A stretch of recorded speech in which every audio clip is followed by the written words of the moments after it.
Hello and welcome to the very first soul session with myself and Michael Dake here. and we have brought this concept together for our community, but also opened it up here to YouTube. And before we get into the question that we're going to be asking in today's soul session, Michael Dake and I have come together to offer this space in these soul sessions to answer any questions that you may have. And it can be in any area of your life. If you feel like there's something that's been going on in your life that you feel that you've tried to either get healing for, get answers for, and maybe you have not been able to do that, well, you're in the right spot.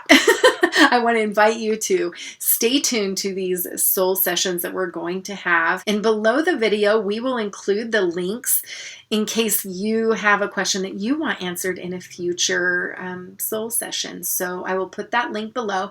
But before we dig into today's question, I'm actually going to pass it Michael's way. He's going to go over what phase shifting is and a little bit about that in this video, just because we're going to be talking a lot about phase shifting. And so I'm going to pass it on to my brother, Michael, and let him explain from here. And so basically, I've been doing phase shifting for quite a time.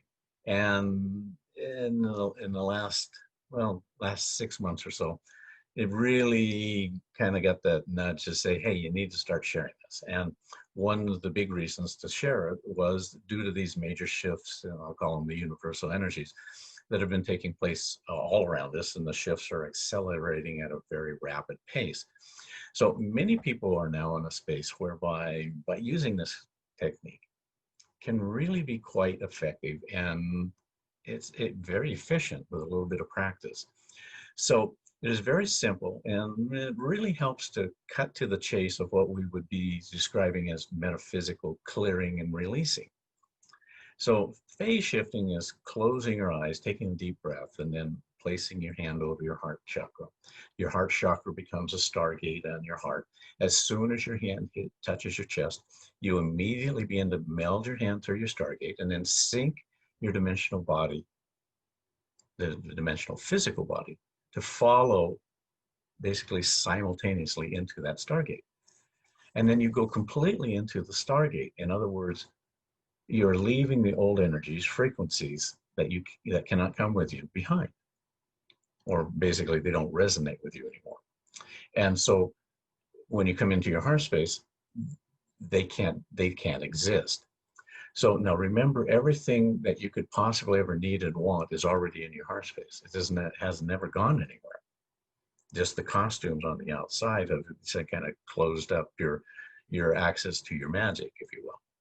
So we've just created all the things possible outside of our heart to experience them in what we would call sort of the game of life, if you will. So there are three areas that you can use the phase shifting. And so these are kind of get you set so you can start to practice this. So sometime in your morning, if you have a little bit of time, like a minute or so, you just incorporate it into your morning, kind of your routine. Make it part of your homework, but the homework is fun. And simply do the phase shifting exercise 3 times for no reason whatsoever. It'll allow you to connect to your magic, and you will feel the peacefulness within. And you'll find that the chatter that's in your head will simply automatically decrease. That's a really good thing.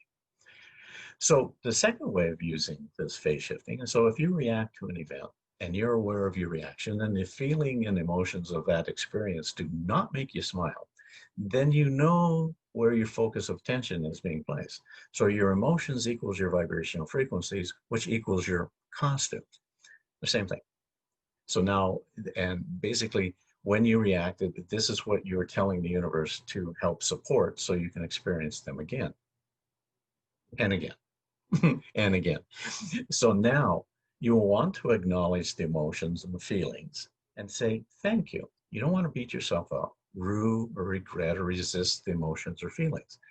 And then you close your eyes and take a deep breath and place your hand over your heart chakra and meld, sink, and go into that stargate, into your heart, and leave the event, the emotions, the feelings, that's your costumes for the scene, behind, and then go to that place where the old programs, the frequencies cannot come.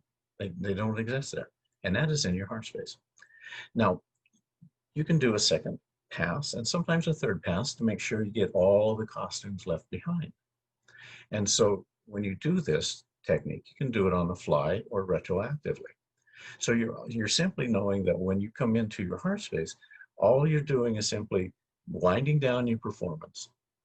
You're saying thank you, you're taking the bow, you're stepping off the stage, you're handing me the costumes, and you're leaving the costumes at the the theater, if you will. And you simply are given the aha moment, which is taking the costume off, which means whatever was happening before the aha moment happened simply doesn't exist. It goes away, and you're in your heart space already. And they give you the time back, and they just push the reset button and give you the time back, because time doesn't exist just like anything else unless you hold it into place. And that's what your head in the karma game is all focused on, because you're always gated by time.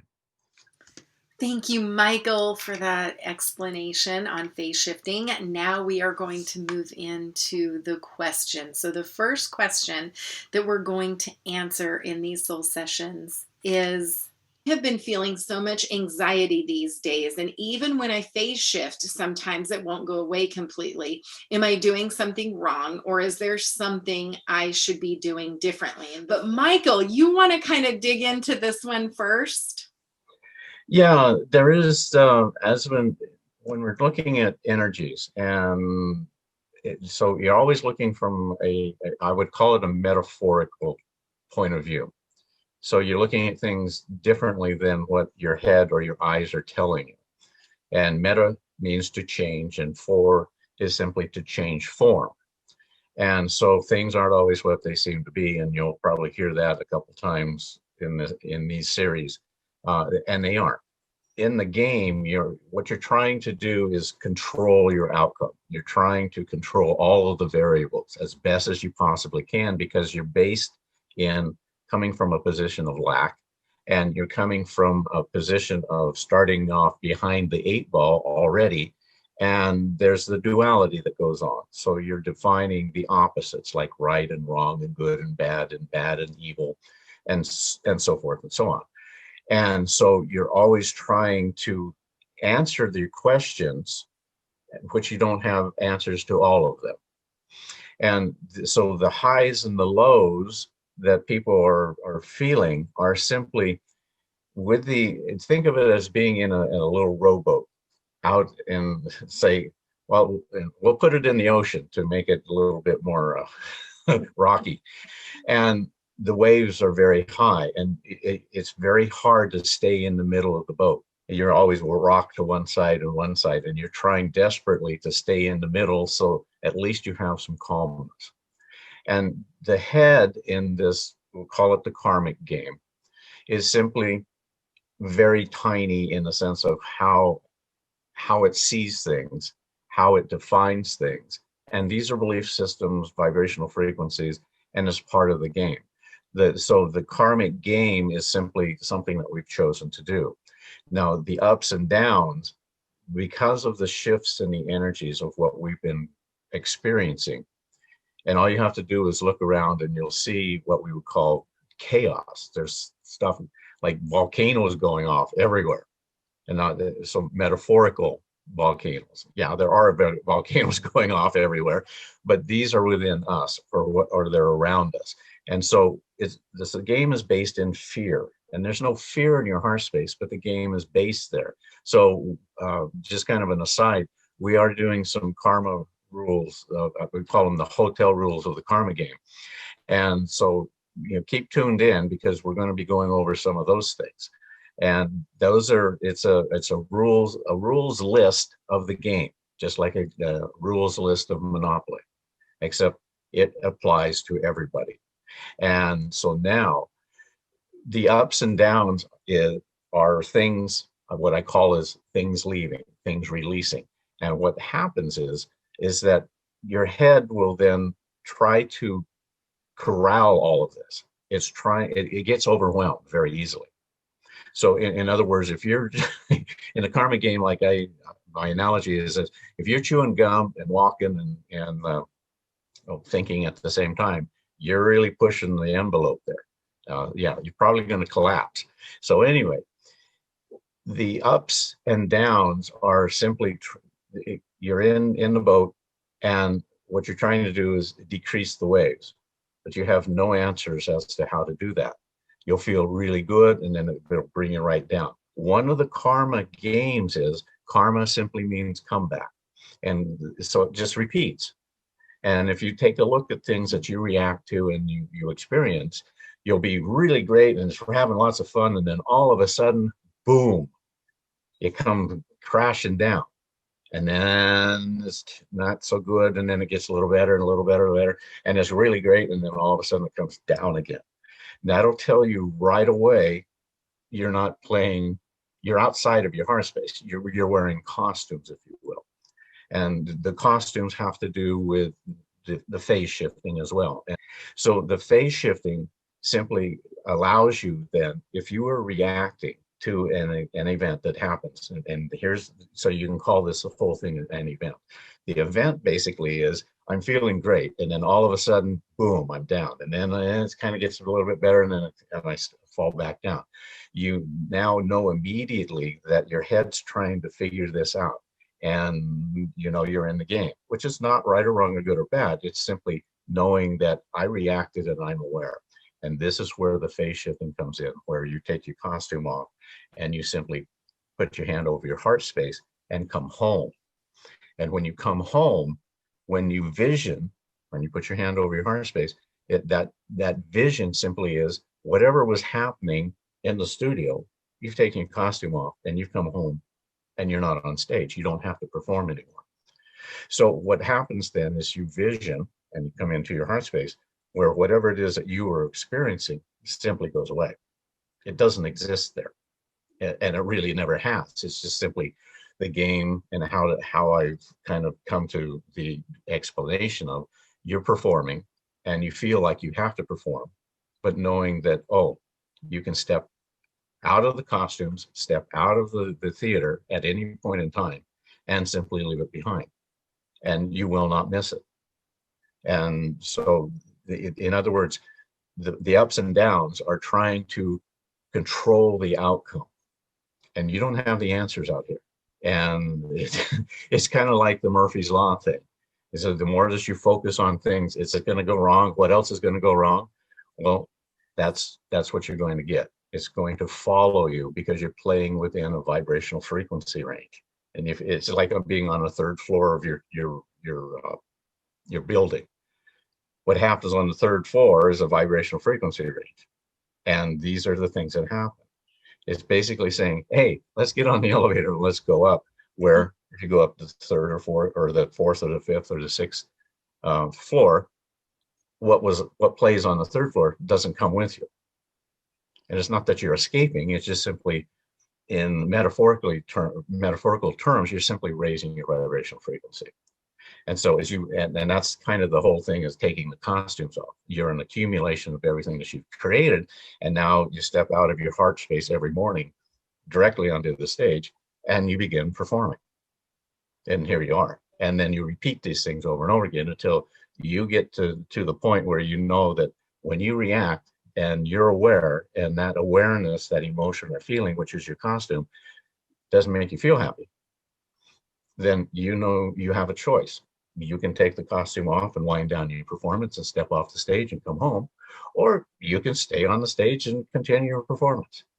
So remember, the only person that ever has judged you is you, and you wrote the script for your movie or your character development of your book. And so when you find yourself in these ups and downs, it's really just, again, you're just reacting. And when you react and it doesn't make you feel happy, bottom line is, if you're aware, then you've got a choice, because that's a tap on your shoulder. And you can apply that to literally everything: mental stuff, emotional stuff, physical stuff, and they're all exactly the same. So hopefully that'll give you a little bit of peace. So it's kind of like, hey, I'm reacting. Does it make me feel happy? No. Oh, yes, I am aware of it. Now I have a choice. I can let it go, or I can step off stage. And believe me, when you step off stage and hand me the costume, it goes away. That's awesome. And you know what, Michael, there's a couple things that was kind of coming to me is, the first one, I love your metaphor with the the stairs and the playing on the different levels. And it's just, keeping it simple like that. I love that. But for me, it's like, I'm just going to throw this out there because I feel like our bodies are always communicating to us. And I love, love, love that you said controlling the outcome, because this popped up in a couple of the sessions with the happiness facilitators this month. Kimberly's session specifically, we were talking about, some of the things that we can do to trip ourselves up. And I had mentioned that, controlling the outcome can be so subtle, right? And we don't Mhm. even realize sometimes that we're doing it until we're doing it. But I think that, going back to this question about, having the anxiety, your body is communicating to you. As you would say, Michael, take off the costume. Your body is kind of letting you know. And sometimes we want to resist what our body is doing, when in actuality, I love to think about just walk into it. Allow your body, because it's communicating something to you. Something's off, right? Because sometimes we need those alarm bells to get our attention, because sometimes we don't even notice that we're causing so much trauma in our own life, and our body has been so beautifully created to tell us. Okay, that's going to wrap it up for session 1 for the Soul Sessions with Michael Dake and Jena Harris. So if you found this video helpful, please hit that subscribe button and the like. We really appreciate it. And also comment below. Share with us feedback and also questions. And I will put a link below the video here for all the resources. You can grab your free heart activation session, find out more about the happy universe. And also, if you have a question that you would like us to answer for you, there's a form, and just fill it out and we'll get all that good stuff. That way you get that sent to you as well. So sending blessings from us at the Happy Universe, and we'll see you next time. Now, take a step outside and seize the day now. Set aside your worries, it's okay now.